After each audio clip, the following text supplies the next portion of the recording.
Whoa, whoa. Hello, governors. Hold on. Okay. Oh, no, okay. You weren't talking, so I was like, uh-oh, we're not getting any Brandon audio, but you have no background noise, so if you're quiet, it's quiet. Noise suppression. Noise suppression. All Woo! right. Hey, everybody. We're here. We're hanging out. It's a Sunday, as always. It's the end of June. The It's world the as we know year, it. the year of our Lord, Year of our Lord. A 2025. little bit of stuttering in the audio or the video. Yeah, the video is. We keep getting this like stream bit rate warning, and I don't know how to increase the bit rate for Well, it you to. increased it. Yeah, but I don't know how to make YouTube. Well, I would have Work lowered the properly. bit rate. That would have made it easier for it to go over to interwebs. But it said it was too low on Oh. YouTube. Oh, okay. YouTube was saying your bit rate is too low, and then, great. You know, we just can't figure out this whole streaming thing. I don't know why nothing ever works properly for us. So, Well, it's only doing 2,700. Well, now it jumped up. yeah, it keeps,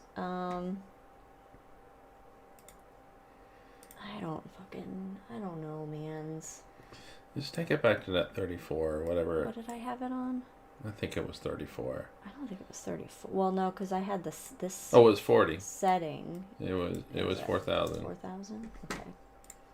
All right, Bubby. See if that does anything. I should probably maybe switch the internet over, but all right. Well, I don't know. We'll get through this. Maybe this is a problem with doing things live. Do we turn off the Xboxes? No, I can go do it. Oh, no. I'm sure it's not really gonna. I'm sure it's not gonna make a difference. I was trying to. I was trying to bandwidth prioritize. Do some optimization for Xboxes and then for this computer when we're streaming. So, but it doesn't appear to be at least working for this computer. It worked nicely for our Xboxes last night, though, Brandon. If you noticed, we didn't fall out or. I did. That was nice. Yeah. So it seemed to go smoother. Looking at I turned off the Xboxes. You know, we'll just shoot the shit as we always do before we begin the actual show. Would it ever be worth? I know that you prefer it that way, but be worth hosting it here with my internet as opposed to hosting it with your internet? Would that make any difference? He just wants to use his fiber. I mean, I don't know, but you would have to have like the whole. Liz Right. doesn't want to give up that OBS control. set up I'm aware, and I'm okay. She does a fantastic job doing that. But Alright, well, Cosmos is prioritized, so.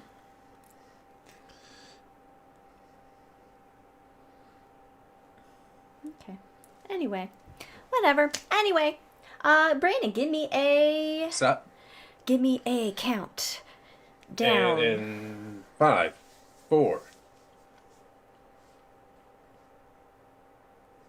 Hey everyone, welcome to another edition of Cosmos with the Cosmos High in the Sky for July of 2025. I'm Liz. I'm Fritz. Whoa, I'm Brandon. You threw I'll me. deal with that. You threw me. I was like, Fritz was the name wow. of my, grandpa's. Like, Fritz, what are you doing here? What's your grandpa's name was Fritz? Yeah, my grandma's second husband was Fritz. Fantastic person. Oh, But yeah, it was Fritz. that's cool. We're completely frozen for Jack, apparently. All right, let's see what we got. So, there's that. I don't know, mans. I try. Whatever. If you don't get us coming through, just watch it when we post it later. All right. Okay. Cosmos the Cosmos can't do anything unless we get some drinks going around. So what are you drinking, Mike? Fritz? I'm sorry, Fritz. I'm drinking what's called the First Light, and then after I made it, I was like, "This is a pretty murky looking drink for First Light." Yeah. But really, all it is it's just peach tea with peach vodka. That's it's simple. Yeah. Simple. I got what I'm calling the heart of the scorpion. which is basically just a strawberry mint bourbon julep. There's no strawberry in it. Oh, there is no strawberry in it. Nope, because the strawberries were not good. Oh. I never thought about how small the heart of the scorpion must be just to fit inside this small creature like that. That's kind of adorable. Tiny heart. Oh, yeah, it's a tiny thing. It's Just like little a tiny- hummingbird heart. Oh my gosh, yeah. Oh. Just so tiny. Yeah. Tiniest heart. One of our coworkers has a nest of hummingbirds and takes pictures of the babies in there. It's adorable. Oh my gosh, how Nice. small. Okay, Brandon, what are you drinking?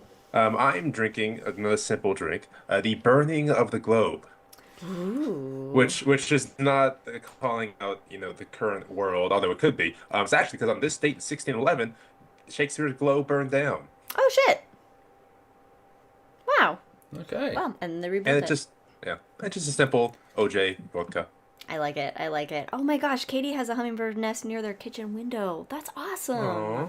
I mean, we have hummingbird fights because they fight over the We feeder. try to give them a house, and they repay us by not going into it, No, but allowing some bees to go some into wasps, it. yeah. Oh, no. they have And, house inside there. And- Spiders. Yeah.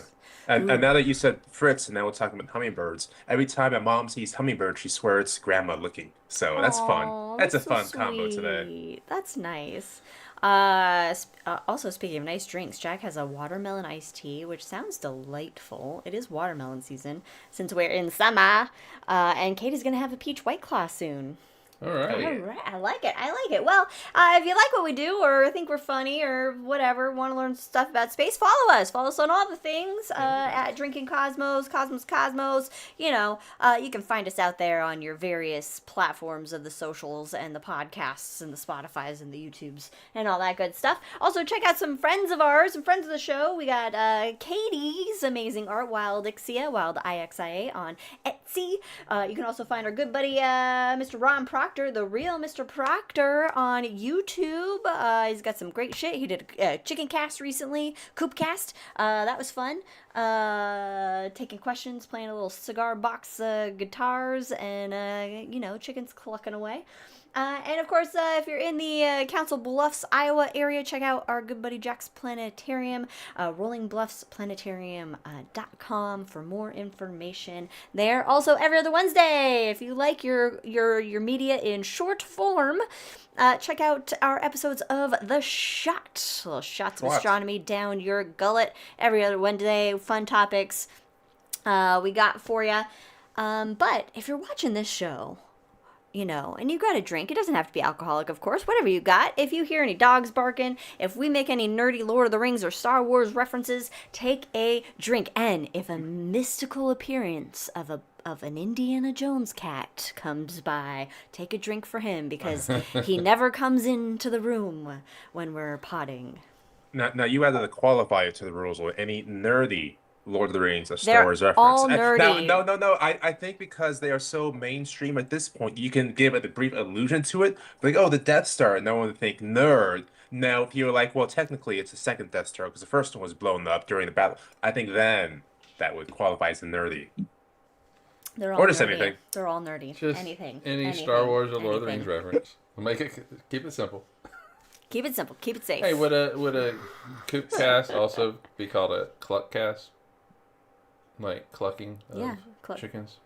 Yeah, a cluckcast. A cluck cast? Cluckcast. Yeah, that It's could different be from a pretty cup dangerous cast. though. But Anyway, let's get high in the sky for July of 2025.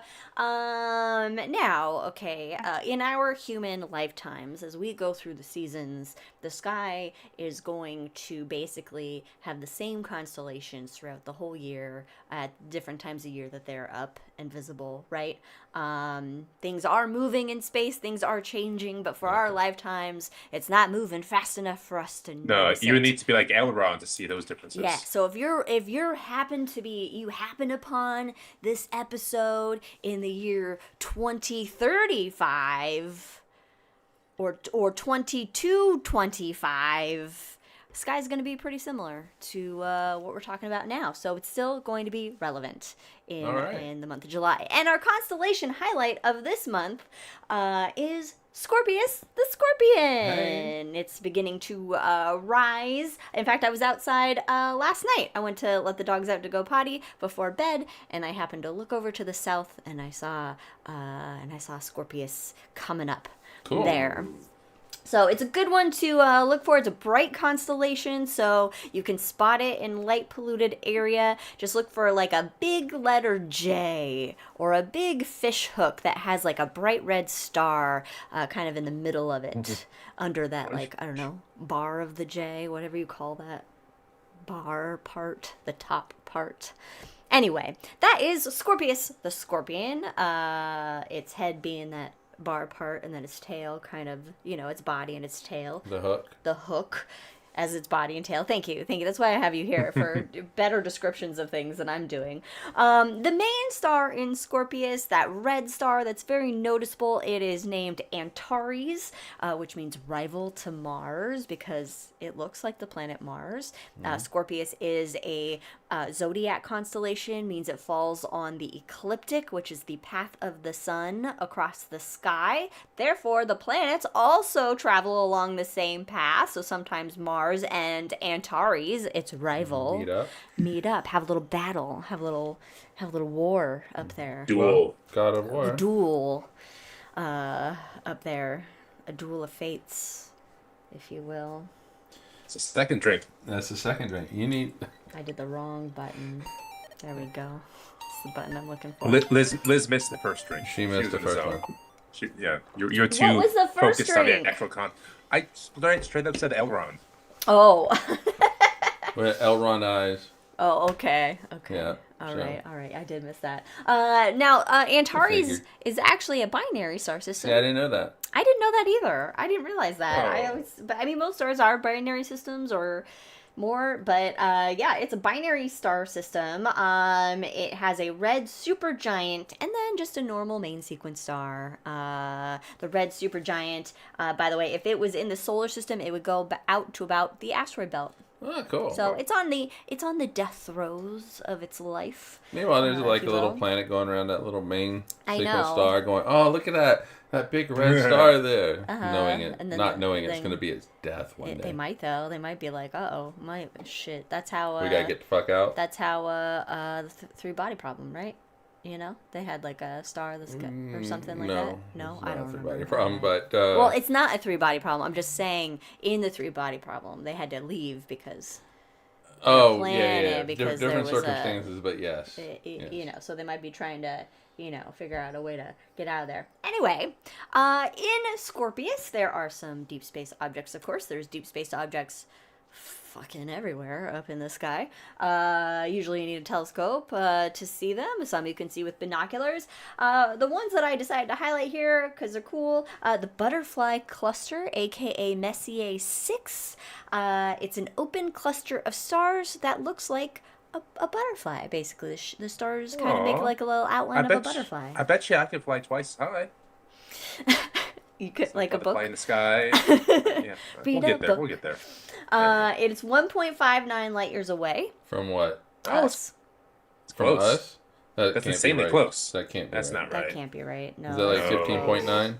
I bet it's 15.9 It's or probably 159. 15.9. I wrote it down wrong, or I Let's copied find it out. wrong. Someone correct my. I bet it's 15. We Someone got you. correct me. I bet All it's... Actually, I bet it's 159. 159? It's 1,600 light years away.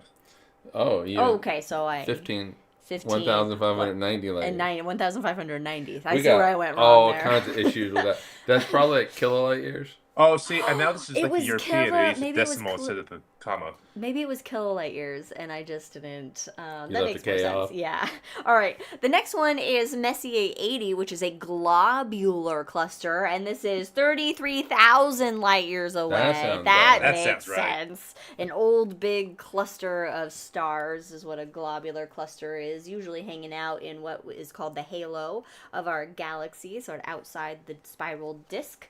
Then we have the Bug Nebula. We got a bug theme. Oh. Butterflies, bugs. Well, scorpions, they eat bugs. They do. So it goes. The Bug The whole Nebula, ecosystem in the sky. also known as NGC 6334, NGC standing for New General Catalog. It's an it's a planetary nebula, so it is the remnant of a sun-like star. Yeah, it's what our sun's gonna be one What day. our sun's gonna be, it's gonna be a bug. And then next we have, and last, we have the Cat's Paw Nebula. Meow. Oh. Or NGC, I'm sorry, this one was NGC 6334. The other one was NGC 6302. And the Cat's Paw is an emission nebula and a star-forming region. And actually, if you Google a picture of it, I didn't pull a picture of it, I should have, but it actually does look kind of just like a paw pad. Oh, okay. A cat's paw pad, which is kind of fun. We just like to make things look like Earth stuff in the sky. Yeah. Make it relatable, you know? That's what we like to do. And of course, with these constellations, there are mythology surrounding it. And now Scorpius actually predates the Greeks, which, you know, we recognize the Greeks for a lot of the Northern Hemisphere constellations, but civilizations all throughout time and space see their own shit up there. But for the Greeks, like with everything with the Greeks, there's like 50 billion myths associated with one thing. Many different stories that are told. For Scorpius, there's basically where either Artemis and her mother Leto, not Jared, sent a scorpion to kill Orion. The other one, Apollo, sent a scorpion to kill Orion. Hera sent a scorpion to kill Orion. Or Gaia sent a scorpion to kill Orion. Orion dies in the end. The theme is that nobody likes Orion very much. According to the main story is that Orion said that he could kill, he's a great hunter, by the way, apparently, he could kill all the animals on Earth. And so, for various reasons, these gods sent a scorpion to kill Orion. It is one of the smallest creatures. But And powerful sting. It could have been a baby scorpion. Baby So- scorpions are the most poisonous. Has a mighty heart. It's got a mighty heart. Mighty heart and a deadly sting. Yeah. But I think Orion ended up killing the scorpion, but the scorpion stung him, though. The scorpion stung him. Orion dies. And it was kind of a big thing that the littlest creature takes out the biggest bragger, the biggest asshole. biggest hunter. But the Babylonians, they also recognized Scorpius as a scorpion. They called it Mulgir-Tab. And so they saw it was a scorpion, and I guess it, because of the shape of it, it resembles. And in the desert, I'm assuming there's a lot of scorpions in the desert, so it's probably like a you know, a very obvious thing. Now, Libra is near Scorpius, and so sometimes Libra is actually seen as the scorpion's pinchers, its claws. We just all have to do Yeah. that. We all all of gotta us do do it. I also want to point out that Milgotab sounds like the name of Cardassian. It does. All Babylonian names sound a little do. Cardassian, actually. With a C, not a K. Yes. And in Hawaii, because this was always a favorite story Say it right, though. of You ours. gotta say it right. In Hawaii, it was the god Maui's fishhook. How am I saying it right? Fishhook. Hook. Maui's fishhook. Where he used his hook to fish the big fish out of the ocean. But yeah. But the What fish was happened? too big. I can't remember the No, story. all right. So Sell it, Mike. Maui goes fishing with his brother, and they're out in the outrigger, and basically, you know, Maui's like, I'm gonna bring Oh, up. that's right. Okay, keep going. I'm gonna bring up an island, but hey, brothers, don't look at it. It's like very Don't Sodom look. and Gomorrah, Lot kind of thing. But anyway, or whatever her name was. So anyway, he throws his line out, catches the bottom of the ocean. He starts pulling it up. Tells his brothers, "Row harder, row faster! Don't look back, row faster!" And of course, the brothers look back, and the island froze, and that's why you have not one big island, but was it like eight islands? Because they looked at it, Yeah. couldn't Froze pull it in out place. anymore. Yeah. That's right. I remember that now. And then the fishhook was put into the sky. Yeah.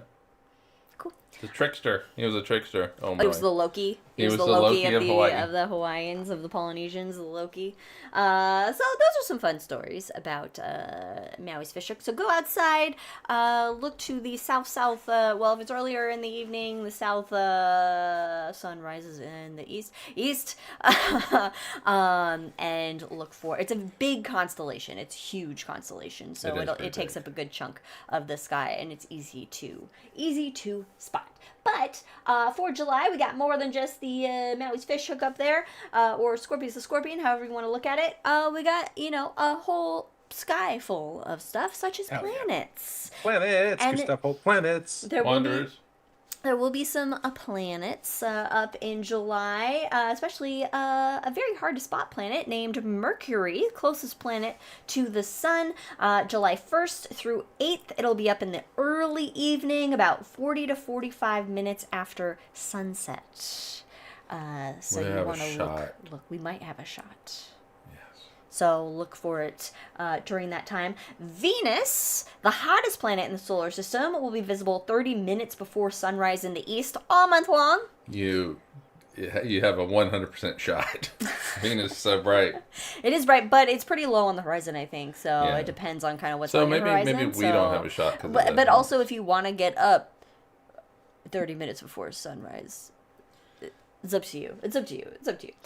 Does the sun actually set this time of year? I don't know for sure. I think it's always daylight. I think it's always daylight. Seems like it's always daylight. When I go to bed, the sun is up. When I wake up, the sun is up. So clearly, it's always daylight. It never. I don't even turn on the outside light anymore because the sun's up. The sun never sets on Cosmos. And the last planet up is Saturn. Jupes is out for right now. Jupes is up during the daytime, so we can't see it because that big bright star called the sun blocking our view of everything. But Saturn will be rising in the east a little after midnight in the beginning of July, and then a little before 9 p.m. by the end of the month. And it'll be near the new moon, it'll be near the moon on July 16th. So that's an easy way to help you identify Saturn is on July 16th. Just look by the moon, and Saturn will be hanging out. Saturn. Yeah. Yep. Moon, Saturn. Easy enough. There are some celestial events happening in July. One of those being I just have one. I just put one. I think I didn't go back and put anything else. But July 10th is the full moon, which is the full buck moon. Ooh. And that's when the antlers of male deers are in full growth mode. Full growth mode. What does full growth mode mean? It means they're growing. They're growing fast? Yeah, they're sprouting. Okay. They're coming up. They're getting out there. So that's when we have the full buck moon. I wonder how many of these moons are now incorrect due to climate change. Like the seasons are shifting, temperatures, things, traditional happenings are moving slightly. Like, is this still the antler moon, the full buck moon because of that? I don't think that's... I would bet that, but I bet like some of the ones involving like when plants harvest come into moons, harvest and stuff like that. Might be it shifted a little bit. Off. I don't know. I mean, the majority of these full moon names do come from we get them from various Native American tribes, early colonial settlers, that kind of thing. So, I mean, things have changed over time. But I would say in general, it's probably pretty on track with the seasons still. For now. But we do have a meteor shower watch for 2025 in July. We need music for that. Meteor shower watch. The Delta Aquarid meteor shower, it peaks on July 29th through the 30th. So end of the month meteor shower, and you can expect 10 meters per hour. So not a bright one, but still something. Well, not a lot. Not a lot. So if you are in Portland or Phoenix or some other big city, you probably won't see it. But luckily, the full moon being on the 10th means that the moon should be probably in a crescent phase by then, right? So the moon shouldn't be too much. Oh, yeah, it'd be or quarter phase. Or quarter phase. So at least the moon won't be super bright. So there's a shot of seeing some. meteor showers are best viewed after midnight. The moon will have set at that point, so you got a shot. Yeah. So it'd be good. You just got to deal with light Just pollution. go out, and it's July, so it's warmer at night, so you won't be freezing to death. Just get a blanket, get some whatever, and lay back and just look up the sky and enjoy. And get high. Hey, in the sky. What was the meteor shower that just occurred? Just occurred here at the end of June. Was there one? Yeah, because there was this bolide that happened southeastern U.S. Oh shit. And I asked my mom, like, did you guys see it? No response. But, so I guess they didn't see it. I probably would have gotten a text, like, immediately. Yeah. Hey, and it was associated with some meteor shower. Really? Because when I did the June episode, I didn't have anything pop up for a meteor shower in June. Well, it... What? Maybe it's a very minor one. Maybe that just was coming in a little bit too hot. It did. I mean, there was like dash cam. It was like we're in Russia, but this is in Georgia. Chelyabinsk. Yeah, and they saw it, and apparently it landed somewhere in Georgia. But now, at the time that I read about it, they hadn't found it yet. But they thought there was some like radar thing that made it look like it's a specific part of Georgia. It's probably Have alien. you guys seen a bolide in real life? I have not seen a bolide in my life. I've seen some really bright meteors. Yeah, I've seen some like bright shooting stars. Never years ago like that. A couple years ago, when they're still building the giant skyscraper apartments next to me, it was like in the morning, and I heard this big collision. I go, "Oh man, they dropped something. That sounds really expensive." And I found out on the news a couple hours later, it was actually a bolide that exploded, and I heard it. That's cool. Yeah, that was pretty really cool. That's really neat. I mean, I would love to see one. Oh yeah. Yeah. But Yeah. the odds are very small. Astronomical odds. Oh, See what you did there? That is very true. I like it. All right, well, that's kind of all the night sky stuff I have for July. Not a super active night sky. I mean, one of the main things to see in the summer night sky is the summer triangle. I mean, we've talked about it a lot, so I wanted to point out Scorpius, but the summer triangle is the brightest stars of three constellations that are up there: Lyra the Harp, or the claws of the scorpion, Cygnus the Swan, and Altair the Eagle. Those are popular ones to spot up there as well. But we always recommend just, hey, you know what, you got a clear sky, you're up late, go out and just look up and check it out and just become one with the universe. Keyword: up late this time of year. Yeah, you gotta be up real late because the sun never sets. All right, well, let's check out some astronomy news. Now, this episode, I kind of designed it to be a little shorter because we thought that Indiana's vet appointment was a drop-off and we would have to go pick him up after the show, but it turns out it was an in-office vet appointment, and so we don't need to go pick him up after the show, so... Hence the drinks. Hence why I do have a drink. So, astronomy news, there's some big piece of news that we will get to, but we'll save the best for last. But one really cool thing is India sends its first astronaut in 41 years to space. This is Rakesh Sharma became the first Indian to fly to space aboard a Russian Soyuz in 1984. That was the first occurrence. And the launch of the Axiom 4 mission took off with a multi-country crew, and one of those crew members is Shubhanshu Shukla. He's the group captain. He's from Lucknow. I've been there. I know. I was like, oh.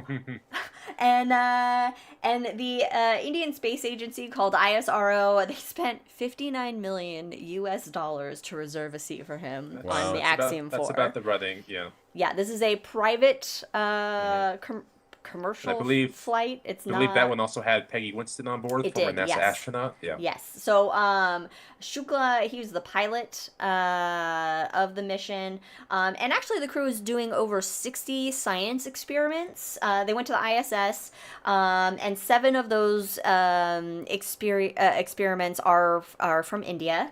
And some of those include growing 3 strains of microalgae, which could be used as fuel or food, or Oxygen, too. life support systems. Yeah.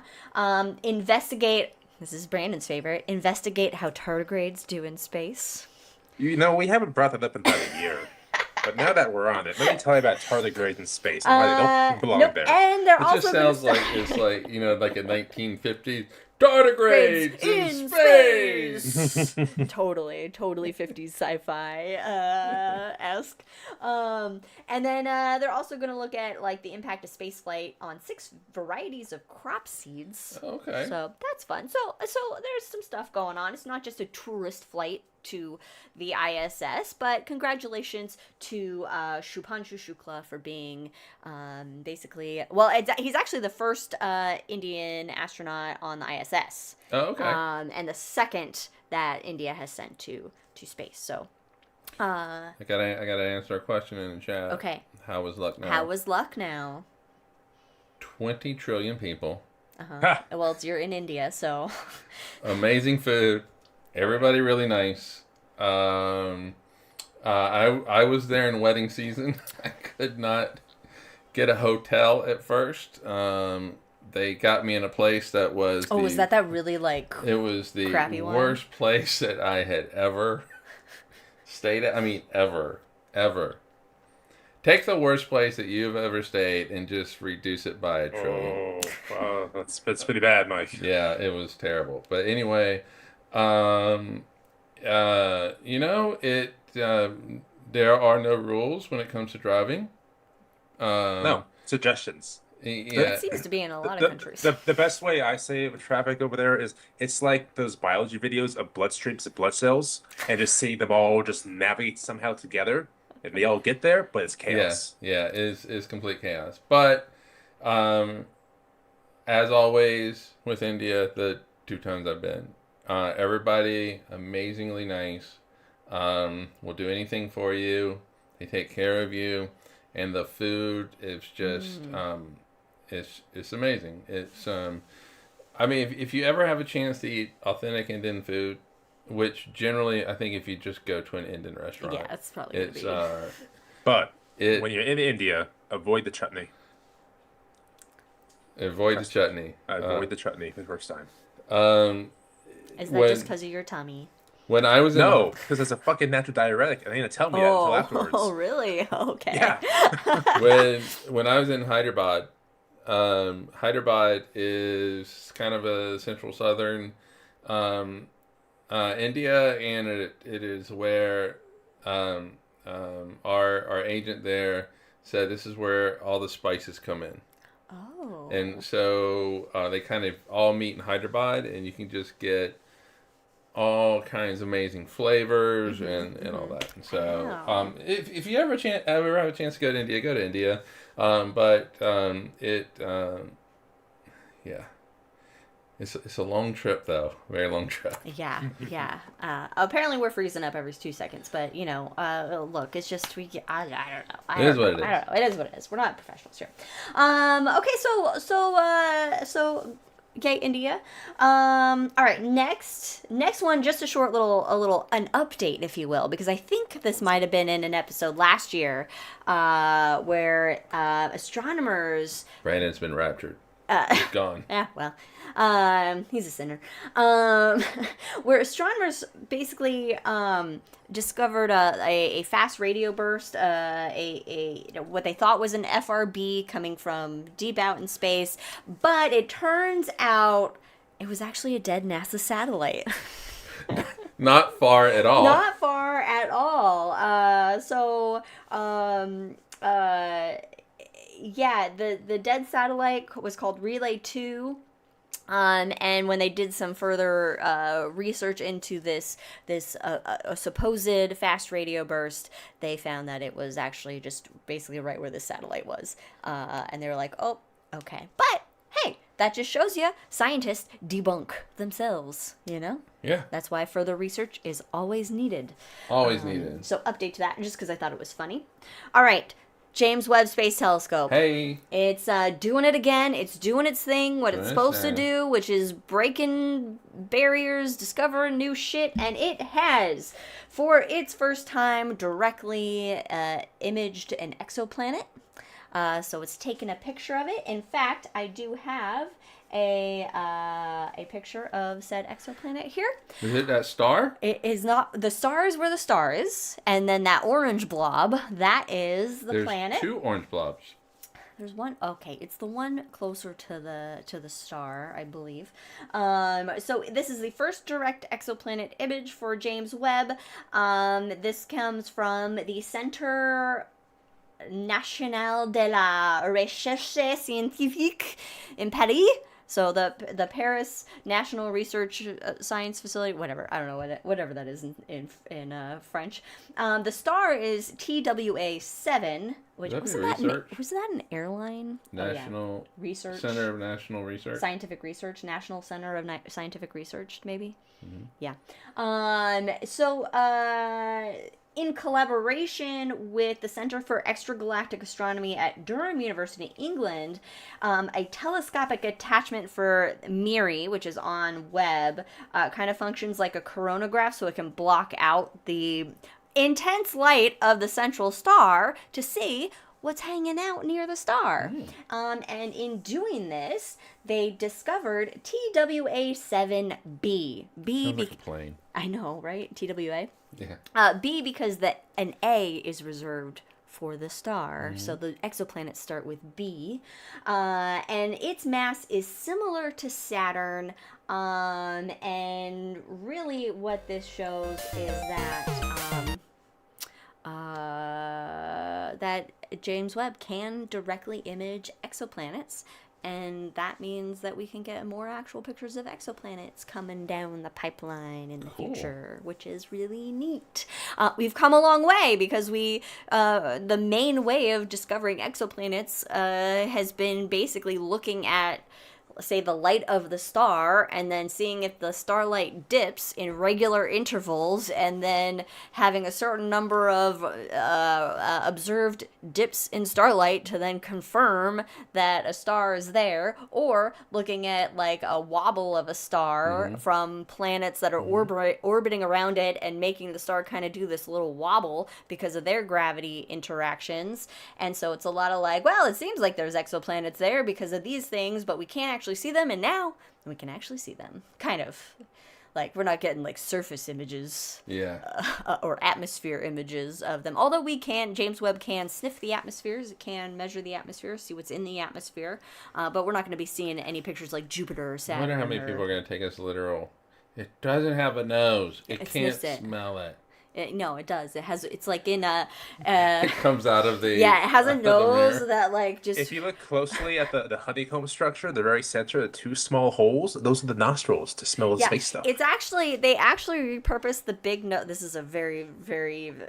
big throwback. It's actually the big nose from Double Dare that has the slime, nice. And then they had to climb up it to get like a flag in the nose or whatever. Yeah, okay. Wow. Right? That's a callback. I appreciate that. I'll drink to that. You're welcome. Yeah, let's drink. Mark Summers and Double Dare. I always wanted to go on like Double Dare or like what was the Legends of the Hidden Temple? We worked with somebody who got slimed back in Arizona. Ah, see, that would be cool to get slimed. Yeah. Who got slimed? Tara. Oh, Tara got slimed? Yeah. That's neat. Wow. Go, Tara. All right. The news of the week. The news of the month. The newsiest news that has ever news this week. The newsiest news is the Vera Rubin Telescope. Wow. Whoa! Holy holy space stuff, Batman. Here's the Rubin, Vera Rubin. What's it called? The Vera Rubin Observatory. Vera It's Rubin the Rubin. Space. The Rubin. I think that they actually get. They don't want Vera. Vera's not part of the name. Right, it's a So Rubin. it's the Rubin Observatory. I think is what it is. The Rubin Observatory. Not to be confused with the Reuben sandwich. No, but just as good, if not better. Right, because we had produced something for it, for planetariums, and I say we, it was Martin that did it, and he was very adamant that they told him it's Rubin Observatory. Right, because we want to because he kept wanting to say Vera. Right, we don't want to, make it too obvious it's associated with a woman. I don't think that's it because they are very much like. I know they're very Whoa, man. So, Whoa. So it's already released some first images and some really great stuff. I mean, this thing has a super wide field of view, an 8.4 meter telescope with 3200 megapixel camera. The mirror actually made at the University of Arizona in their mirror lab. In fact, I had a picture of that, but I guess I didn't. 3200 megapixel. Yeah, it's. Dear Lord. Okay, you downloaded. I did. So I was looking for the highest resolution image that they had from the release, and I was going to send it to Brandon and say, hey, can you put this on dump, see how amazing it looks. It's 14 gig, so That's not bad. there will be no sending that to Brandon. Brandon can download it himself with his fancy fiber optic, with his fiber. But anyway, it's 100,000 pixels by like 50,000 pixels. It's a huge. massive image. But that's a lot. You can zoom pretty far in. Yeah. And Here's an image of the Trifid and Lagoon nebulas. Yeah, so I haven't downloaded that one. I just downloaded the main first one. I mean, good God. That image. If you're just listening to this, Google it. It's real pretty. Yes, it's in Chile, in the Atacama Desert. Telescopes like it there because it's cold and it's high elevation, and that's where telescopes like to be high and cold. With little precipitation. Here is the Virgo cluster, or part of the Virgo cluster. This image is like 0.2% of the full image. I don't have that in the notes. Oh yeah, no, it is. No, I'm sorry. only It's 2% 2%. It's 2%. It's 2% of the larger image, and in this image are 10,000 galaxies. I'm sorry. No, 10 million galaxies. 10 million galaxies. Right there, just in this one image. 10 million. This is our existential crisis portion of the show. This is. And but if you were to take the whole image, it's something like was it like 40 full moons? Oh no. Well, no. I'm talking about like the TVs. It's like they said it in the press conference. Oh yeah. It's something like 40 like 4K TVs or something like that. Yeah. Across and everything. It's just. This is huge, and it's taking a picture every friggin' night. I know. It's insane. It's sort of doing a whole like a sky survey, and it's expected in its 10-year mission. It's expected to observe 20 billion galaxies With a B. With a B. And that's just like a drop in a bucket of how many galaxies are in the universe. That's just like It's such a pretty picture. There's only one galaxy. Only one that matters. The other island galaxies are just with the clouds up there. Yeah, they're just puffs. In addition to galaxies, though, it also has found some other stuff, and I have a video here without audio. Let's see if it plays. I might have to refresh it on screen because we're going to get a YouTube ad, of course, as always. They have not sponsored us. But basically, also asteroids. Over 2,000 asteroids. New asteroids that we didn't know about before. We're seeing in just this one observing period that they did. So they ended up finding all these fucking moving things, and they're like, hey, these are asteroids. So it just shows that we're there's a lot of asteroids that we should probably, I don't know, be on the lookout for. Keep an eye out for. This is insane. This is over 7 nights. That's 1 week of observing. One right week there. of observing in and that little bit of the sky. over 2,000 asteroids. I always love when they do Yeah, like yeah. the 3-dimensional. Yeah, and just show. So we just looked at just a section. So there you have it. Vera Rubin, lots of exciting first light, lots of exciting Even things. though it had first light a long time ago, but Lots of exciting things to come from Vera Rubin. So it's going to be really, really neat to see what it sees and what we learn about not only just how many asteroids are out there or, galaxies or whatever, but dark matter and dark energy. Sorry. I'm just now seeing the video that you're posting, and it's fancy. I like this video. Look at those asteroids going around. I know. 2,000 of them. That's cool. Did you mention that did you say it's like the biggest camera ever put on a telescope before? I didn't, but it is. It is the largest camera ever attached to a telescope.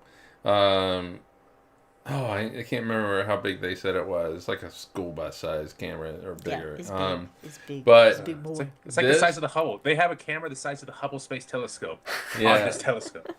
And the telescope itself can slew from one side of the sky to the other in like I don't know, 10 seconds. It goes it's fast. really fast. It's fast moving. And it is the fastest moving telescope there is for this size. And it's going to take pictures of the entire sky. And This is why we need to keep being funded for years, people. Yeah. Yes. Yep. Yes, but it is going to be funded for 10 years. Imagine what we're going to find in 10 years. Might even get that Planet 9. Which, It does have the capability to... So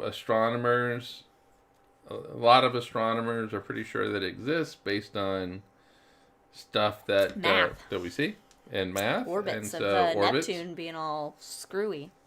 Yeah, and so it's a very Uranus-Neptune kind of thing.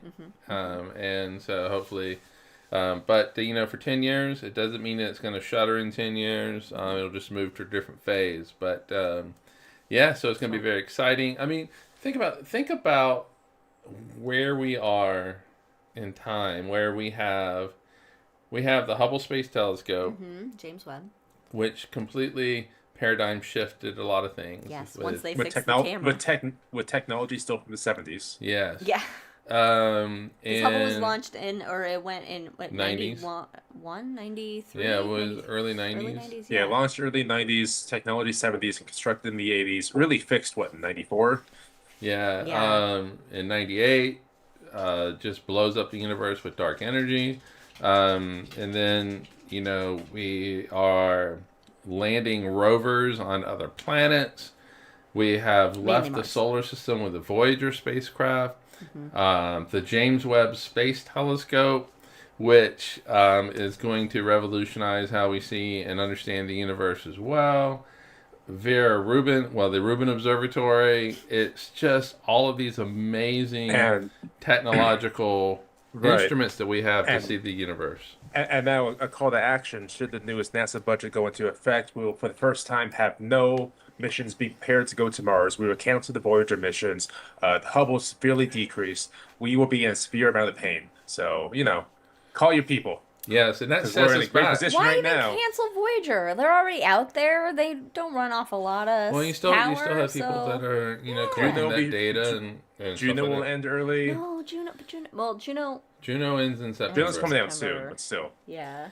And so it's not like Nancy Grace Roman telescope will get canceled. this is not a good analogy, but it's like, okay, if we decide to not get a pizza tonight, we can easily go get a pizza tomorrow.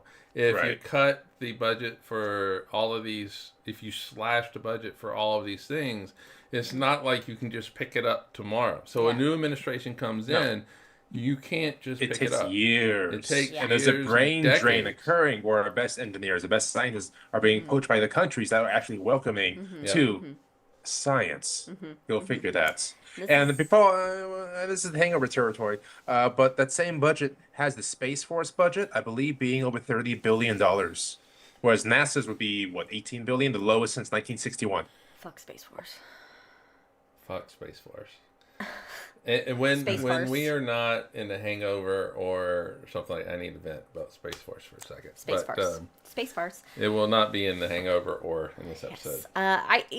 If there's one thing we can look at through history of society, it is that the technological advancement of a civilization, of a society, makes that society grow and improves the lives of everybody in the society. From when agriculture was first developed, that allowed people to stop wandering and stop that nomadic weight of life. So big cities could begin. You had, technology, and when we think of technology, we think of things now that are like computers and stuff, but like aqueducts are technology. Yeah, like technically a door is technology. Yeah. A wall, a roof is technology. Yeah, so like the majority, and we've said this ad nauseum, but the majority of stuff that we use today in our civilization comes from our scientific development for other things like space exploration. Like everybody's cell phone, we wouldn't have these if we didn't develop technology to explore the universe, basically. Right. Whether it's observing the universe, going to the universe, we're in the universe technically, but going outside the planet, And not only that, but government funded research, because private companies do not put the money in to invest new technologies that may or may not work or likely fail. That's what the government is there for, to put money into these investments, these researchers. Who knows what's going to go? Companies here in the West are all about making profits. So it's a capitalist society here in the West. And, but, we're only 400 years from first telescope, Galileo rolling balls down an incline plane. We're 350 years from Newton figuring out how we can go to, to the moon and places like that. We are, that's a blink of an eye in human history. And just imagine how far we can go. We've only been sending rockets up since the 40s. Imagine how far we can go. How far backwards we can go. That's true. That's true. And that is why, think about how far we can go in the next 100 years, because it's very much exponential growth. Yeah. So that is why you need to call people. You need to resist the slashing of the NASA budgets and the science. It's not just NASA. It's the NSF. It does affect, and also NASA it works internationally with everybody else, so it does affect. It's not just an isolated problem to our country, but it does have an effect on our partnerships with ESA. NASA's already pulled out of 60 conferences. Yes. Like, this is I read that apocalyptic, and that lack of presence is being felt. Is being felt. There's a leadership vacuum. Yeah. All right, well, this sounds like good. We can just talk about this more in the hangover rather than the main episode. I said this was going to be a short episode because we thought we were going to have stuff to do, and we didn't. But that is the high in the sky for July. So I think that it's just important for everybody every now and then to just, go outside, listen to the sounds of nature around you at night, look at the sky, and you don't even have to know what you're looking at. Just enjoy the universe. Just enjoy the universe and just appreciate, the air in your lungs. There is a peace at looking at eternity. Oh. That's beautiful. Where's that from? I don't know.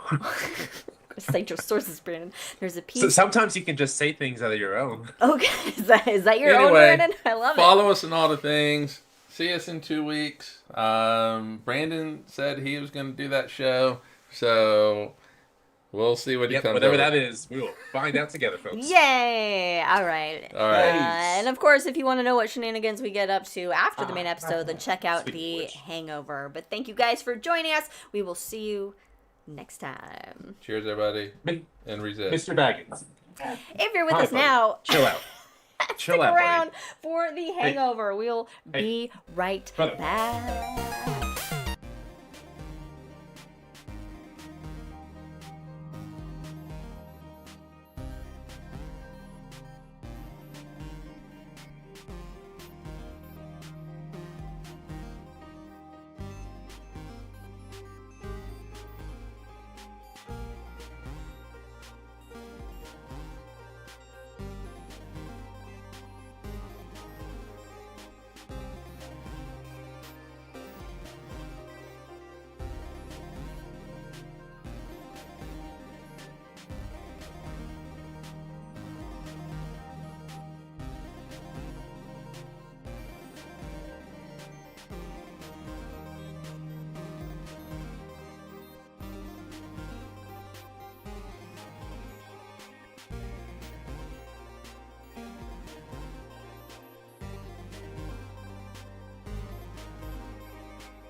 No.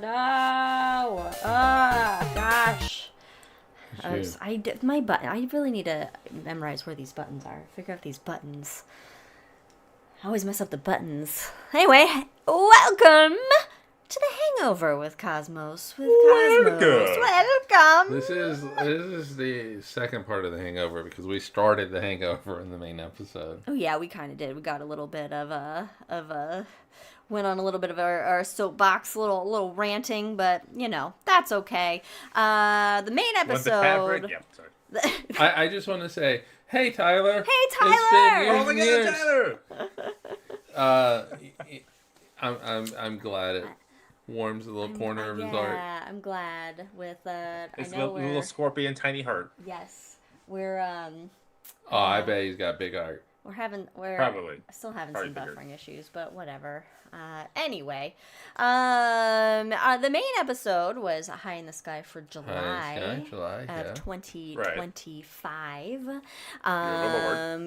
We highlighted Jesus Scorpius Christ. the Scorpion. We talked about some space news, such as James Webb taking a direct image of an exoplanet for the first time, and of course, most importantly, the Rubin Observatory, live and functioning Yes. now in the Atacama Desert. Beautiful image. Yep, capturing Images. capturing some amazing images of space, and discovering a whole shit ton of asteroids we didn't know about, and 2100. we'll discover let me- a whole So shit far. ton more. Let me ask this Yeah. being the Hangover, what are you most excited about that Vera Rubin telescope, or just the Rubin telescope, could potentially discover? Is it asteroids? Is it Planet 9? Is it dark stuff? What are you thinking about? Well, Dark dark stuff. stuff. It's gonna, I for mean- me, it's Yeah, dark stuff. But, just because of who Vera Rubin was, but the dark stuff, so dark matter, that type of thing. But I want them to find Planet 9. That'd Yeah. be fun. Yeah, because if you don't find Planet 9, then you're gonna have to come up with a really good explanation as to why some of these orbits are such as they are. Yeah. And as much as I like new physics, I don't know if I want. That's not where That's discovering not the new physics. physics I That's want. not the new physics. No. And who knows? Maybe the real planet we discover is our planet along the way. I butchered that badly. Were you but- trying to make a Lord of the Rings? No, I wasn't going for Lord of the Rings reference. It's the real The friends friends made we the friends made- made along the made way. along the The way. planet we discovered is the planet. I butchered it. I Now, apologize. if I'm a couple drinks in now. it's fine. If we discover Planet 9, then does it become the 9th planet in the solar system, or is Yeah. it going to be Yeah. They're gonna have to look at its orbit. I mean, all right. So with the that would definition, open up such the Pandora's box. If it's like a Uranus-sized planet, but it's tilted, for example, and lots of asteroids or cloud objects in it, like that's be a work fascinating. cloud stuff? yeah. that'd be So great. then you can't just Yeah, by the yeah. definition. But right, so they would have to change the definition. I guarantee you they would, They would, and because so it's definitely not an exoplanet. I Tally too. Oh my god.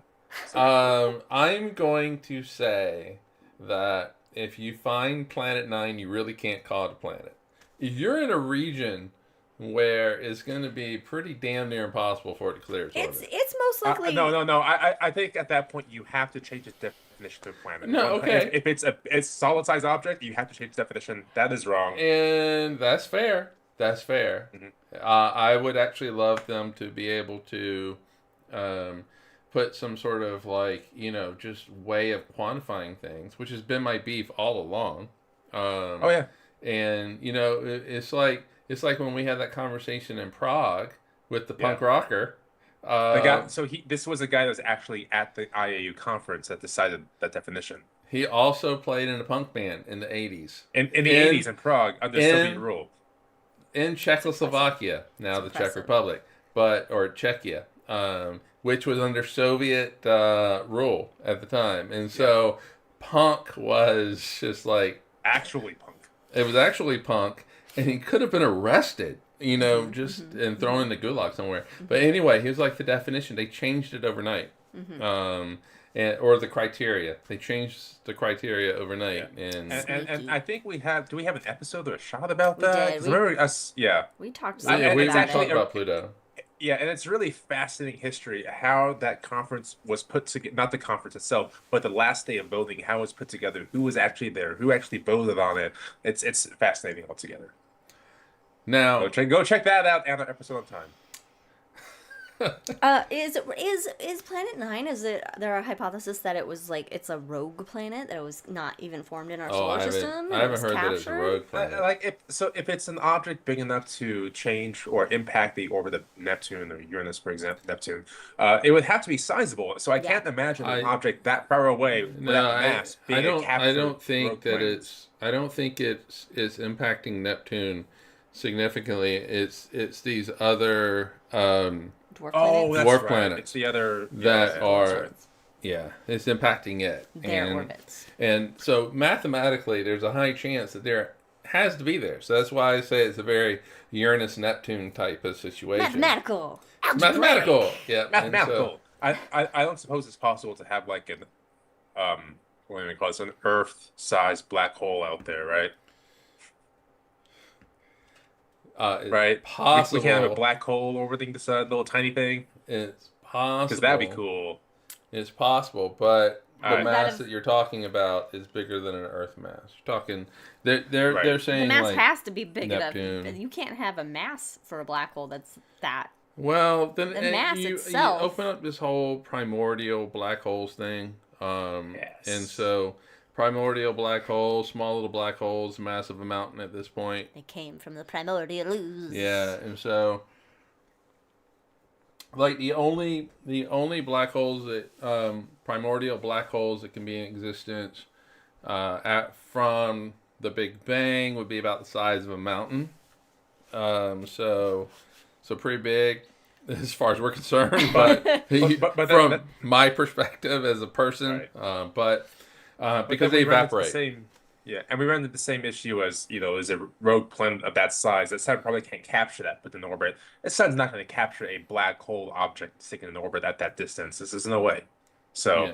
Well, it'd be and fun. It'd be we cool. Would we see if it? I mean, if it was a black hole, which is highly unlikely. But would we see some like distortion, some gravitational lensing? But it's going to In be that like the direction? event horizon is going to be really small, so that distortion is going to be really tiny. Ah. You kind of have to be. It's going to be like a trillion in one shot.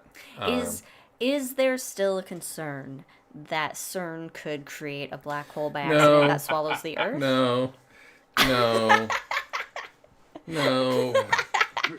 God damn it! No. No. Yes. It would be cool. I have though. the proof. It would be cool though. Black hole weaponry. Maybe if they actually completed and finished that giant collider they were building in Texas that they just stopped funding in the 90s. Oh, the maybe super maybe collider? then. The super Yeah, collider? even bigger. than So is there CERN. just like No, a we're haunted not. like partial tube under the ground somewhere in Yeah. Texas? Yeah, there's. I mean, Nice. okay. First of all, since you brought it up, so you create this, Yes. this black hole out of CERN. It's immediately from Hawking radiation is going to disintegrate. It's like whoop. Yep. And so because the mass is not as much as you think, that's being created in these collisions, and so it would pretty much immediately evaporate into gamma rays. Which I'm not saying you can't necessarily detect that. If you get this like weird spike of gamma rays that happen, it's like, okay, we have to become green account for afterwards. this. But it's not like it's going to, because everybody was like, CERN's going to make these black Right, holes. They're everybody's like, scared. oh, it's going to suck the world in. They're going to turn it on, and the whole world's going to go Which You know. would be cool from an outsider's That's perspective. okay with that. Yeah, right now. I'm Yeah. okay with that. There was one time I was scripting something for the planetarium and I forget what I was making. But I did something weird or I messed something up in one of the lines. So when I played it, that the sun basically became a black hole and all the planets ended up being like sucked into the sun from whatever I did, or Oh, it I looked think like you it zoomed was. it. And Did- I don't God, I wish I remember. I wish I kept that version because it was actually kind of cool, but not what I was trying to go for. But I was like, how? Yeah, I think there's a thing where you can like zoom into a part of the sky and it looks like things are kind of I collapsing didn't zoom into it. It was something with like Oh. this like orbit, something with the motion that it like got. I messed up something when I was changing something, and it was all they all went like into this. They all just went Oh, into the that's cool. sun, and I was like, "Whoa!" That's pretty cool. That's cool. All right, Brandon, you brought up the question. So- What are you wanting to see come out of? I mean, Ruben? you gotta say dark stuff, right? You gotta figure out what these galaxies are fully made of, not just stars and planets and dust and gas, but we have this dark matter holding these galaxies together. Like, if you can solve that riddle that's been there for what, almost 100 years now? Yeah. Yeah, I mean, if you go as far back as Wiki, yeah, Check Yeah. out our episode on Fritz Wiki. yeah. there's a shot episode. Oh, that's right. Yeah, there wasn't a shot. It was a full episode. It was a full episode. That's right. Yeah. So, what is holding galaxies together? So, yes, I would love a Planet Nine. Of course, I want to find new near-Earth objects, but ultimately, the reason why, a huge reason why it was built is to discover dark matter. That's what we want. I think we have a cat that's coughing up a hairball Uh-oh. or something. Yeah, no, definitely. Dark matter. This is what Ruben's for, right? And so it's, Yeah. or at least one of the things. And so it's going to be really interesting to see what comes out of it, and I'm excited for, for all the pictures. Imagine. I can't even imagine. In 10 years, what we're going to know is going to be, I'm gonna bet that Ruben rewrites some science books on some things. I mean, science books can be rewritten next couple years anyway for different reasons. But yes, for actual science, it's going to discover significantly more and will rewrite many chapters. Yeah, especially in the story that is, dark matter, and it's aptly named after Rubin, Vera Rubin. She didn't get her Nobel Prize. She was very gracious about it. But she's going to live on in this observatory, and all the data that comes down from it, and all of the wealth of knowledge that we get from that data, and yeah, it's the hangover. It also, number one, makes me giddy and excited, but it also makes me mad that this is the future we could be promised. This Vera Rubin telescopes, multiple missions, so many more things, and it's being completely slashed and destroyed. So, a little angry about that. Yeah, well, the good news is that there are other space agencies around the world. Absolutely, there are other space agencies. There are, other countries that are wanting to, take up the banner of science, and and all of that. It might be for all the right reasons or wrong reasons. It's going to be, China might It will continue. It'll Yeah. be hampered. It will be Yeah. hampered, but it will continue. So China might, take up the flag and march forward, mainly out of national optics and stuff like that. But the U.S. we should be better. We should be better, and Yeah. we should just be better. It was All right, it was okay, a so hairball, by the way, if anybody wants to know. Nice. It was a Okay. hairball. Let's back up a second before we go off on that rabbit hole. Let's instead talk about something completely out of left field here. Night rain. We can talk about that. Let's not. This Vermintide 2, I think, we'd also appreciate because we can win a couple times with that. But let's say the IEU came to you and said, "Hey, Mike, hey Liz, we need a new constellation name. What constellation would you add up there, and why would it be Jackie?" Well, Canis Minor rides But, again. Yeah, Canis Minor would have to be Jack. Oh, it would have to be. It would have to be Jack. Oh God, I wasn't expecting this question. No, I mean, Yeah, no, that's a good one. Same with technology, something uh No, culturally world. I don't like the Southern Hemisphere technology constellations. It just feels of the moment. I want something timeless in there. yeah, I mean, we did the whole technology thing when we went south of Like the equator. microscopium. Yeah, yeah, and shit like that. telescopium. But Uh, no, I think. Look, Wine glass. what is it? What is the it clock, that unites people, or food, engages people? It's stories. The water, TikToks. food. Yeah, well, I TikTok mean that dancing. is a form of a story, but it's stories. So I would like something taken from a story somewhere. Um, science, sure, it is a story, but it is it's just part of the story, and I think people resonate with I stories. mean, And what if we try to merge it? And this is a weird one. So stories with a bit of technology in as well that's still monumental. What about like the Wright Flyer, the original Kitty Hawk Wright Flyer?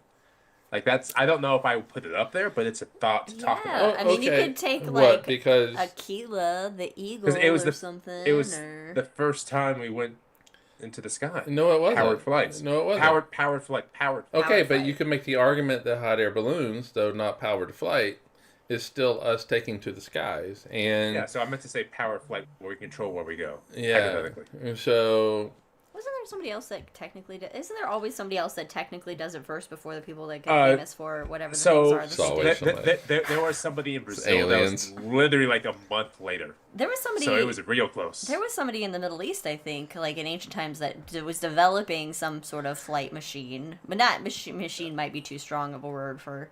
all right. it, Well, but- okay. Here, all right. Because the sky does not belong to any one nation, is for all any of one us. group of people, and saying like the Wright The Flyer. sky is for the birds. Yeah. Saying like the Wright Flyer immediately goes, well, that's a U.S. thing, or you know what I mean? And so, I do. Yeah, okay. so people in China might take, might take exception to that. Yeah. And something else along the same lines of the Wright Flyer, which would be shot down for the exact same reasons you're talking about, but for the sake of conversation, it would even be a unique aspect to put, and this is weird, but I'm just going to say it, see where we go with it. Neil Armstrong in the sky, because he was the first person to touch another world. Speaking of stories, and that merges true. everything together, and he still adds to the mythos of mythology as a hero. Like that's when we entered the Okay. myth and And legends. he was also, right, correct me if I'm wrong, a nice guy with no No. things in his closet. Wait a minute. No Oh, skeletons. Neil Armstrong? Yeah. But Yeah. he also was very distant with his kid. But that's a whole. Okay, well, that's just being a dad I mean, in the yeah. 60s, right? I mean, come on. It's just... But then I'm just really playing devil's advocate here. But then Yeah, you're yeah. Gagarin, and Oh, but sure. but to Gary's be right. honest, you don't have Neil Armstrong unless you have Sputnik, and So what if we replace Gemini twins with Yuri and Neil together, just hanging out? oh, that'd be great. That'd be great. But then what about I like the that. first Chinese astronaut? What about the first Japanese astronaut? Sure. Yeah. And so what about the first woman in space? That the Russian lady, I can't remember her name. Valentina. Yeah. So it's Valentina. I think once we start putting something that you can attach a nationalistic nation. Right. Having said that, I realized the full irony in all this, where it is Greek constellations and Yep. stuff like that. So Yeah, but And the like- Greek and like- constellations is largely due to the revival of sort of an interest in Greek and Roman things during the Right, time that... but let's say in 1,000 years, humans will still be here, no matter what. In 1,000 years, God. you can say We have nukes. you are People- optimistic. no. I'm not saying all the wonderful countries and things, but I'm just saying people will still be here. We're like cockroaches. We don't fucking die, and they still have a Clearly. constellation in the sky. And they go, I heard a story that a human once touched foot on the moon. Like, and if So we this lose is the all history, but we still have that. post-apocalyptic future for At you. that point, we still have a myth in there, right? In 10,000 years, would you put that person We're on always this gonna in the have deal? we're always gonna have like stories and stuff that we Yeah. that's just part of our brain mechanisms, I guess, that we've evolved into, Well, yeah, and Neil I- Armstrong I- is part of a story. The Wright Flyer is part of it. But are we back? and We're back. back. And we're back. Okay. All right. No, Honestly, my question is, which you probably Yeah. are moving to answer, is how would you take that? Would you be like, okay, cool? Or first of all, I would not answer it. I would talk to a variety of people who talk to more people who figure out the proper way of going about it. But they say you can't talk to anybody. You have to figure this out now. I'm not Immediately. I'm not asking you to come up with the constellations. Oh, I was just It's saying, just, are you in let's just favor make of it it? all animals and plants. Oh, but fuck yeah, the that flora actually and is a fauna really good. of the world, right. or landmarks. I mean, because if you can, create new definitions of planets, you can create new constellations, right? Like that wouldn't be that difficult. Right. The boundaries would still stay the same because God forbid that would just do havoc in the scientific community. Yeah, The boundaries no, stay it the won't. same. No, it won't. No, it You don't won't. think so? locations, No. because you have RA and declination. Constellations are they're basically lines on a map. They are meaningless. When it comes to an astronomer, it's quick and easy for an astronomer to say there's supernova in Taurus, but when it comes to the astronomical community, what they say it is this RA, this declination, and so that makes sense. It's all whether meaningless. it's in Taurus or the Gulf of America, it's still the same RA and dec. When I was in college, That was my joke about renaming things willy-nilly out of nowhere. when I was in college, I minored in astronomy because that's all I could do. I could not major in astronomy. That's why I majored in physics. But at no point did we learn a fucking constellation in my astronomy class. I majored in history. Don't even talk to me about what I did. Because So yeah. I can't do So math. constellations are meaningless. So astronomers aren't really going to care. Yeah, astronomers It don't just seem to changes the name know. of whatever they say. All right. Real astronomers don't really know. Like, you could be like, "What's that in the sky?" And they're absolutely like, "I not. don't fucking know." It's the Big Dipper. Oh, I didn't know that. They're like, Yeah, "Look, so I'll astronomers- explain to you fucking, the stellar evolution, but I can't tell you what this fucking And constellation I do is." think that's kind of hilarious that real deep astronomers, they can tell you all sorts of things, but when it comes to what's that, I don't know. It's a Let me star. explain black body radiation only because you were watching a video about it. Yeah. I So can't tell you what the fucking planet is up right now. yeah, it's oh my gosh. I mean,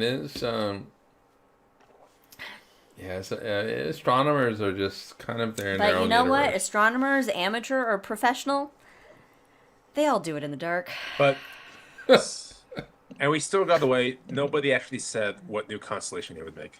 I don't No. know. Oh, I well, don't because know. it's such a. You have to think about You this. have familiar constellations and stuff and pictures that's like. I do think I would put the 10 minutes of drunk thinking about and talking about the footstep, the first footstep on the moon.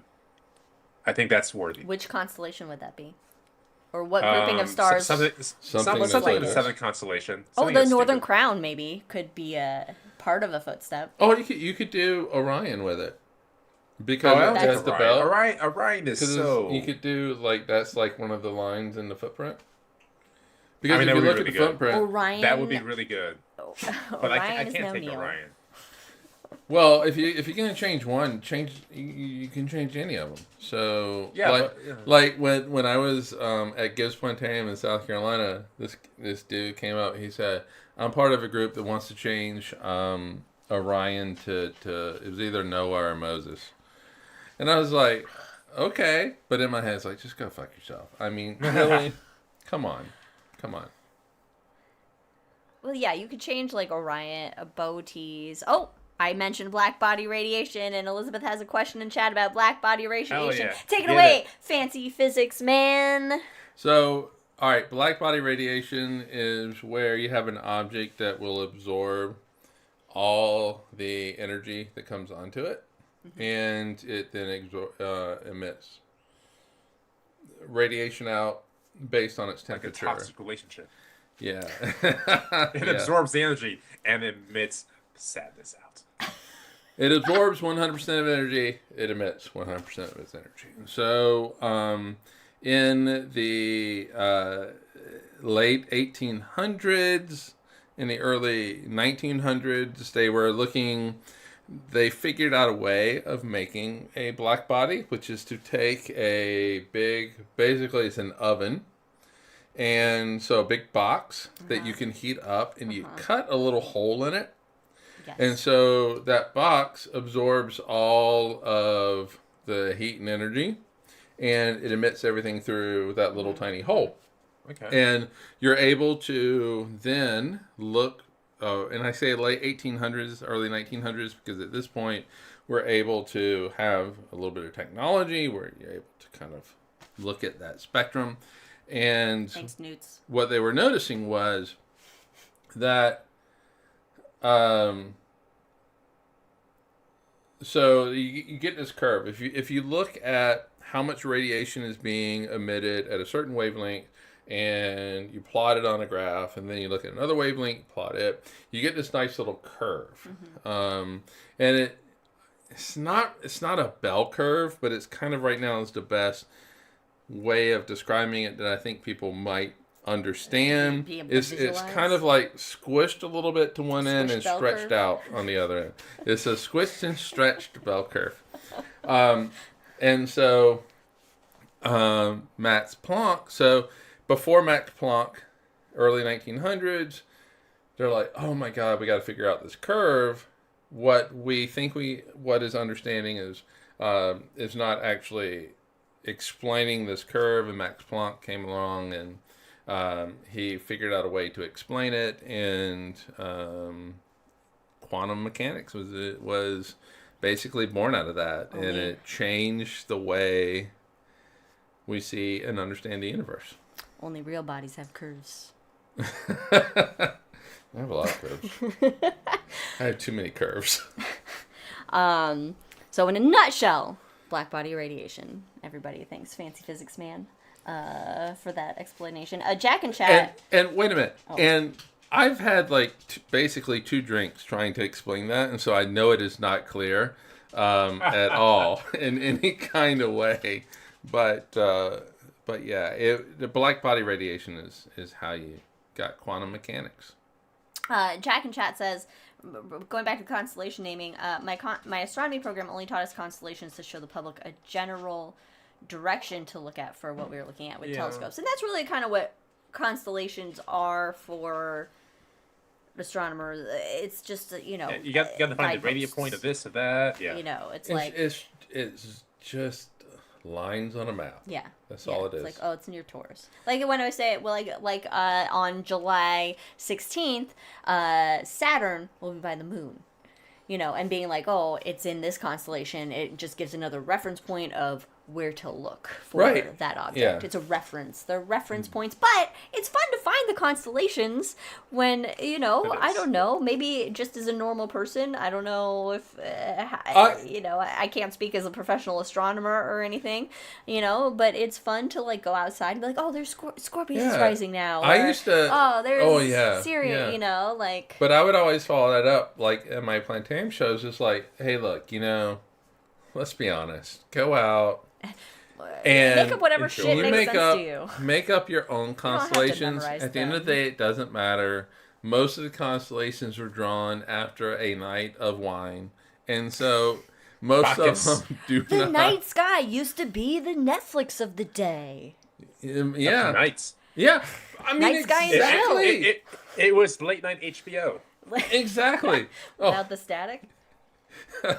Yeah, I mean, you've seen Andromeda. The universe after dark. No,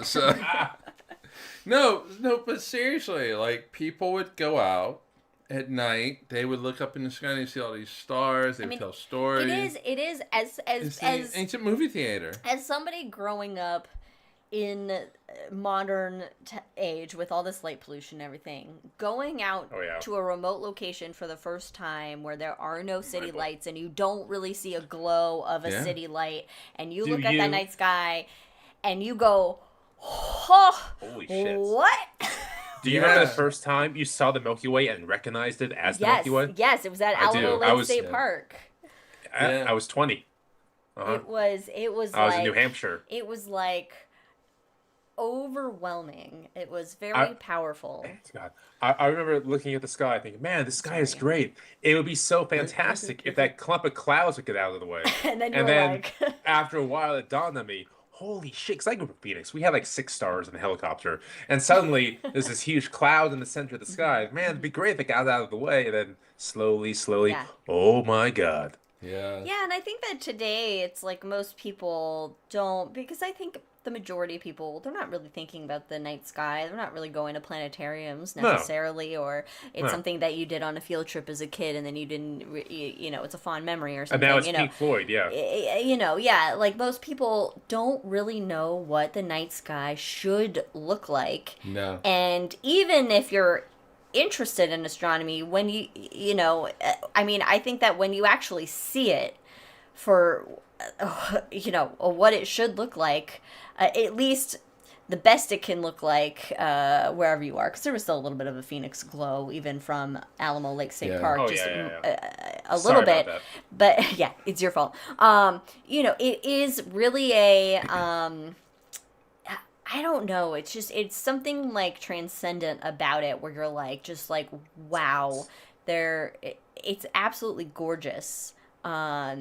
And it's almost, I won't say this is an equivalent thing because I do not have the experience of being an astronaut going into space and into the ISS or whatever and seeing that perspective or anything, but I can imagine that it's a similar sensation, probably on a lesser degree of, you know, of seeing that Earth from a beyond Earth. Yeah, and that's called the overview effect.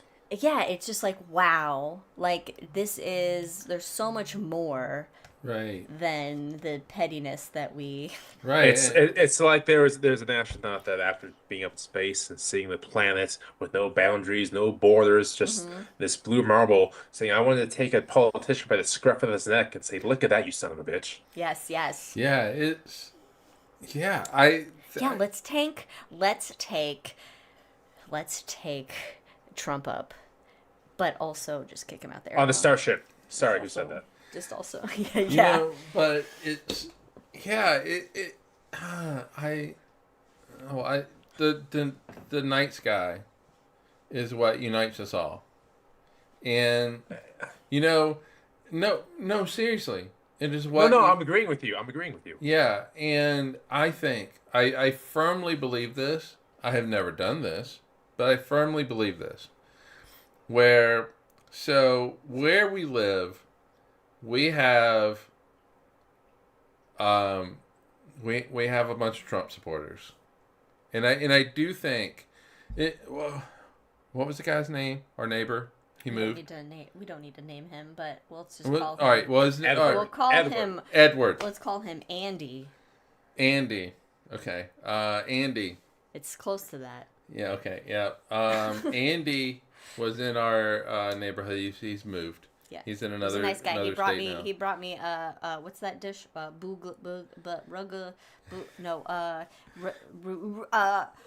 Goulash. Goulash. Oh yes. Goulash. Because He brought over goulash her- because my back was killing Right, me. and My back so was destroying me. Andy wanted to have dinner with us quite a bit because I don't know why. I was like, he's seen our pride flags out. Yeah, but he and I was like, there would be nothing that Andy and I could talk He thought about. you guys would be best friends.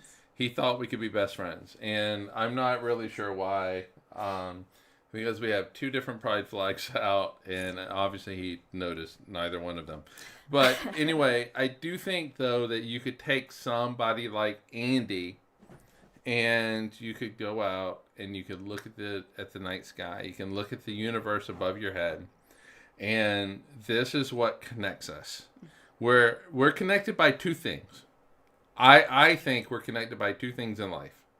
We're connected by the universe, and we're connected by food. Oh, I was gonna say food. Yeah, food. Yeah, and so Water. I think those are two things, and I have Like- connected a lot over food. We can all agree that McDonald's, at least at one time, had the best fries.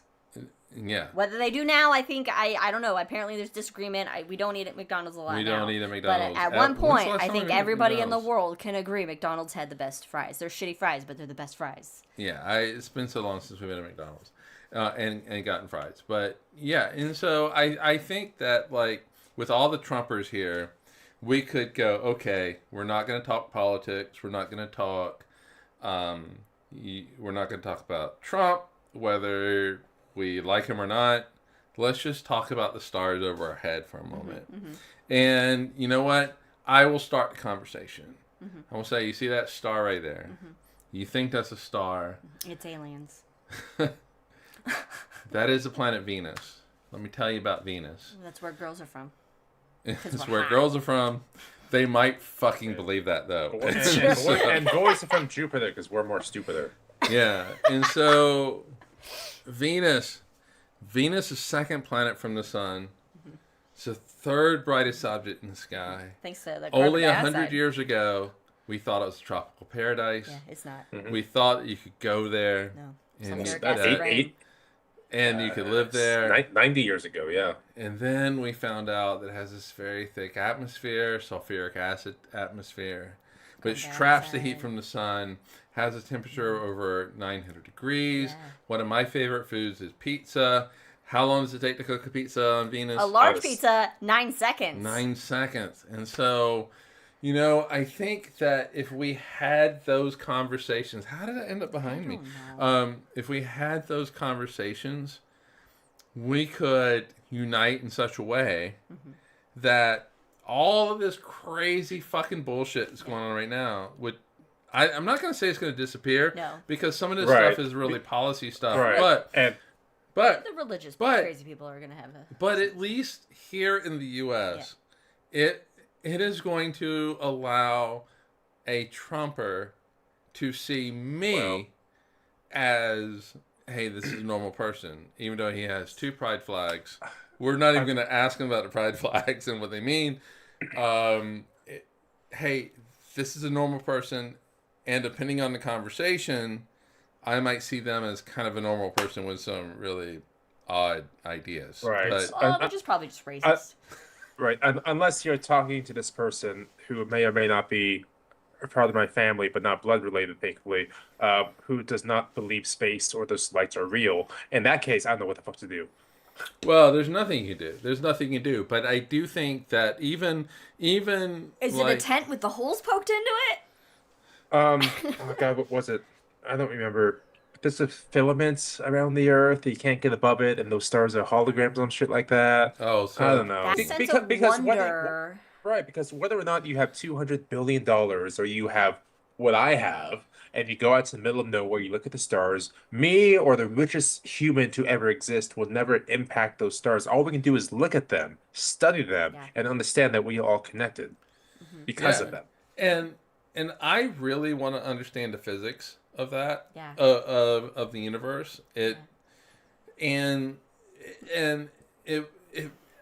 to me, not understanding is knowledge. Knowledge is a form of quote unquote power over whatever it is. It's easier if God did it, though. What? It's easier if God did it, though. Yeah, well, for some people, yeah, and okay, but let's have a conversation about I mean, that. I don't want to do the math, but I'm going to take your word for it. But so I might Have fun. have fun at Pride, and this is the last. So happy Pride, everybody! It's the last episode for Pride Oh, Month. shit. It's fast. But you know what? There is poetry to it as well, and we can have that whole conversation as well. There's poetry. There's stories to the night sky. Sure, these are man-made stories and all of that kind of stuff, but there's still stories that unite all of us. We're all very interested. Stories is what binds us. We all want a good story. We don't want some dumb fucking lame story. We want good stories, and there's good stories in the sky. And that's why the Southern Hemisphere is shit, because they have bad stories. They have bad Well, stories. I mean, you got Microsoft. Musca. There's a fly. There's horologium, which is like a clock. chickens all the way down. Yeah, but but that is That's because still stories though. That reflects the thinking at the time, which is scientific. yeah. Sure. Yeah. Although, if So- you ask Polynesians, they have a whole different set of what they saw at the night sky. I mean, Oh yeah, every culture has their unique constellations up there. We just happen to grapple with what IAU said was correct with the Greek which constellations. is basically what white people were like, hey, well, these are what it's going to be, but whatever. Yeah, so I think that the night sky, well, the universe, most people would define it as night sky, but the universe and food is what, finds us. Because one, we need to stay alive, and one, we need just to... Oh. What? So if our elements, the heavy elements, came out of the supernovae, we are literally eating stars. Well, yeah, We're made of and we eat stars. Are we cannibals? we are because Star we are, cannibals? Yep. Star. Yeah. We're made of star stuff. Galactic And cannibalism. We're we eating eat star star stuff. stuff and we're made of star stuff. We're black holes. But yeah, I mean, We can't say that. but like when we came up with microscopium and all that kind of stuff, it was the story of the time. It was scientific revolution. Sure. Yeah. It was for Charles the white people Darwin. that were exploring the southern hemisphere, and they're like, hey, Yeah, these so- are the relevant objects. We're gonna fucking make constellations out of. So we might say it's boring. We could actually weave a really good fucking story out of that stuff. Right. If we were in the There's an planetarium, we could- iguana. That's something you don't find often in the northern hemisphere. It's a very right? tropical So that's why it's in kind the of a lizard. sky. Yeah. But I don't know. God, we just need aliens to visit. No, We need the Vulcans here coming up soon. that's what we need. Well, we need the Vulcans. We need the Vulcans. But Because probably humanity- we deserve the Klingons or the Cardassians, to be honest. Well, because We are the Saffron's Klingons, yeah. ability to go to light speed was actually not dependent on a consortium of nations. It was a lone innovator. So at this point, and at least in this country, we can't rely on vast consortiums of people to create new technologies. We need one lone person. yeah, but those to people do hyperdrive. tend to be megalomaniacs Well, that spend $50 No. million on weddings. There's a and movie we Venice. should Okay. watch. okay, your paradigm shifts don't always come from megalomaniacs. I'm looking at Einstein. I'm looking at Newton. I'm looking at Aristotle. Yeah, but These, but I mean, sure. Aristotle, maybe a megalomaniac. I don't know. I mean, but well, I would say just the shift though today is that for anybody to have time to do all these thought experiments or to do these, it's like people need to have like money to have the time to make the things, to do the things, or to think of the things. It's so yeah. like or you need to do Right. be at a Unfortunately. or somebody But somebody that's thinking of these great things. Maybe they don't have the money to get into college to then, But and so it's but just. there's a difference between being a multi-billionaire and having a comfortable living. Like I feel I have a Oh. comfortable living, Right. and I am not a billionaire. $400 billion for a particular billionaire whose name was just dropped in chat. It's yeah. I mean, they don't need that money. They don't even need 1/400th of that. So All I want is enough to have a house. That's all I want. That's Yeah. all I want. Then you need $400 billion. But You're correct. I know that we have said this. I know we have said this before. How many people, how many poor Einsteins I know. Yeah. have we just lost to history? How many Einsteins? How many Mozarts? Yeah. Yeah. How many of these creative, brilliant people have we lost? Well- I think it's a quote by Stephen Fry. Have we lost in the rice fields that have just died? Yeah, or the cotton fields, Yeah. or Yeah. just Yeah, our pride. the women as well who have had these Oh. thoughts, but then were women I have a vagina. and aren't allowed to have thoughts. because I have a vagina. And it's all right. Breaking It's news. a hangover. Our priorities. God, I'm sorry, just real fast. I'm gonna let you finish this sentence that you want to finish. That's gonna be really great. That better than what I'm about to say. Oh, I don't know But about the that. shit but go that I'm ahead. about to say is like, the world would be a different place if guys bled out their dicks once a month. I have nothing. I got nothing. What she World said. is a vampire. Well, a little different, but okay. Oh, that's all. I just went down the rabbit hole. What? Nope, never mind. One's sucking, one's blowing. There we go. There we go. That's where I went. That's where I went. But Mike had the goal to say it. Wait, I'm sorry. He jokingly, What? he jokingly said he was a 3,000-year-old What? vampire alien on X. Oh, okay. All right, that's a legit joke. That's a legit joke. I think that's the first right-wing legit joke That's that I've heard. That's funny.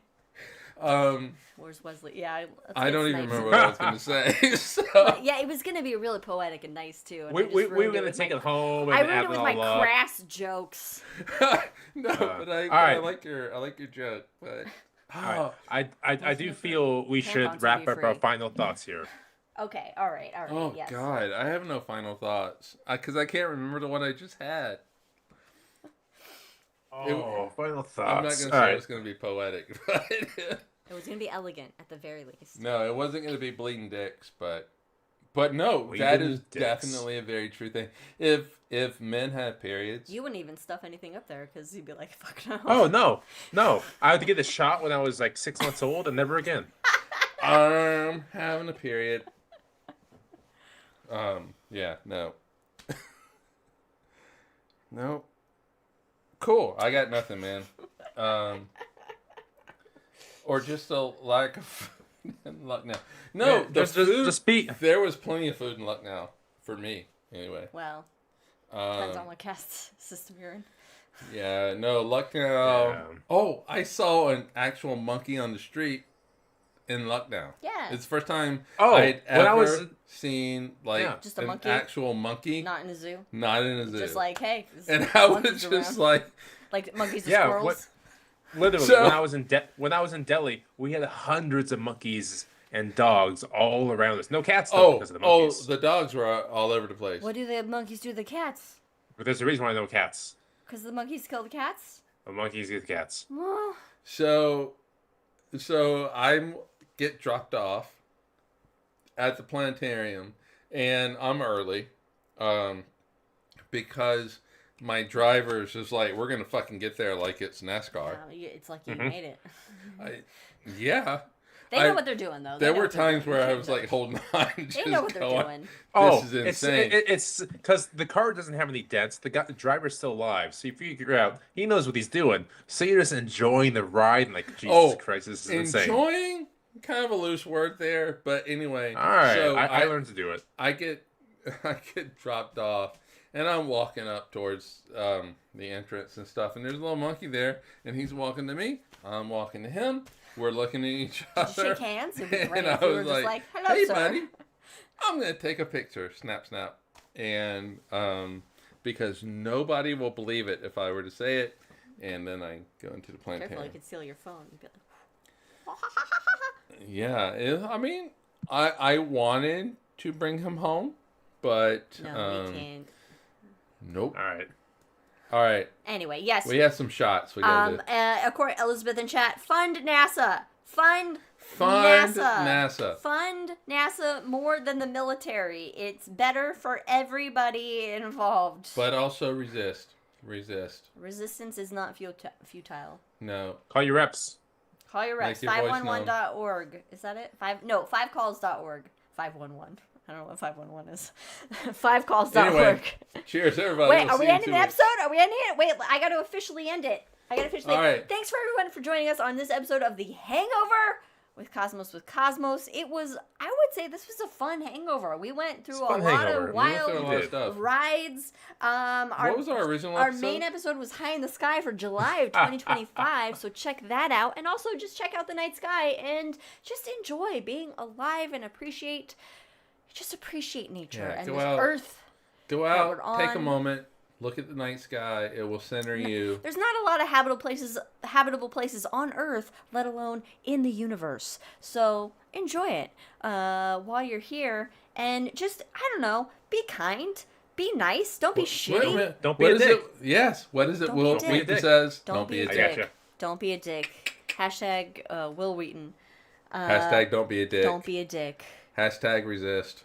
Thanks everybody for joining us. We will see you next time. When we talk about, we'll let you know. Something great. Oh, Something no. magical. What you got to do is what we talk about, and then it cuts to black. Oh, I don't Liz, have do the it. timing Do that. on that. Okay, ready? Where we talk about